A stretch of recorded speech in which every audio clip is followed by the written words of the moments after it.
Hello বন্ধুরা, এই দেখো রান্নাঘরে চলে এসেছি। এই যে দেখো, অনেক আগেই আমার মর্নিং হয়েছে আজকে। আজকে মেয়ে অনেক ভোরে বেরিয়েছে। ঠিক আছে বন্ধুরা, আমার মোটামুটি কালকের কিছু রান্না বান্না ছিল। আজকে আমি একটা রান্না দেখাবো তোমাদের সামনে নিয়ে এলাম। আগের দিন কুদ্রিটা কীভাবে করেছিলাম, চিলি চিলি কুদ্রি বানিয়েছিলাম। আজকে হচ্ছে ডিম ডিম দিয়ে বানাবো। এবার দেখে নাও রান্নাটার মধ্যে ইউনিক আছে, সেই জন্য তোমাদের দেখাতে এলাম।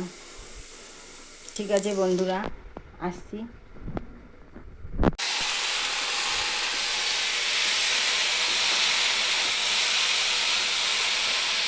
কালো জিরে তেলের মধ্যে আর রসুন ফোড়ন দিয়ে কুঁদরিটা জাস্ট কাঁচা লঙ্কা দিয়ে ভাজছি। এবার যখন ভাজা ভাজা হয়ে যাবে, এই মাঝখানটায় ফাঁক করব, এই জায়গাটায় একটু খালি করে এখানে একটা ডিম দেবো আর কী বলে বিট নুন গোলমরিচ দিয়ে ডিমটাকে ফ্রাই করে এর সঙ্গে মিশিয়ে দেবো। খেতে খুব ভালো হয় বন্ধুরা। এই রান্নাটা একটা ইউনিক রান্না।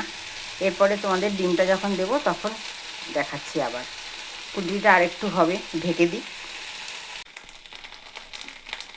হ্যালো বন্ধুরা, এই যে দেখো ডিমটা, একটা ডিম ফেটিয়ে দিয়ে দিয়েছি। বিট নুন আর হচ্ছে কী বলে বিট নুন দিয়েছি আর গোলমরিচ দিয়ে এই দেখো এইবারে এইটাকে ভালো করে ফ্রাই করতে হবে। খুব ভালো হয় বন্ধুরা রান্নাটা। এই যে দেখো কুঁদরিটা এইবারে ডিম দিয়ে ফ্রাই হচ্ছে। এই যে খুব সুন্দর ফ্রাই, যত ফ্রাই হবে তত টেস্ট হবে।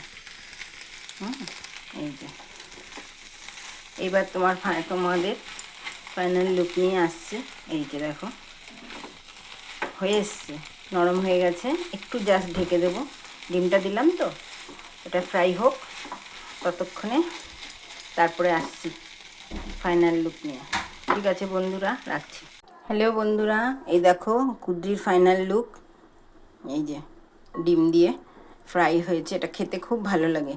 আর ডিমের মধ্যে আমি আরেকবার বলে দিই, ডিমের মধ্যে দেবে হচ্ছে বিট নুন আর কি বলে হচ্ছে গোলমরিচের গুঁড়ো দিয়ে এটাকে ফ্রাই করতে হবে। আর যেমন তেলে যেমন কালো জিরে একটু রসুন ফোড়ন দিতে হবে। আজকে পেঁয়াজটাও দিই, কিন্তু পেঁয়াজ আজকে নেই। ঠিক আছে বন্ধুরা, গুড আফটারনুন। সবাই ভালো থেকো, সুস্থ থেকো। আমার চ্যানেলটাকে একটু সাবস্ক্রাইব করে দিও।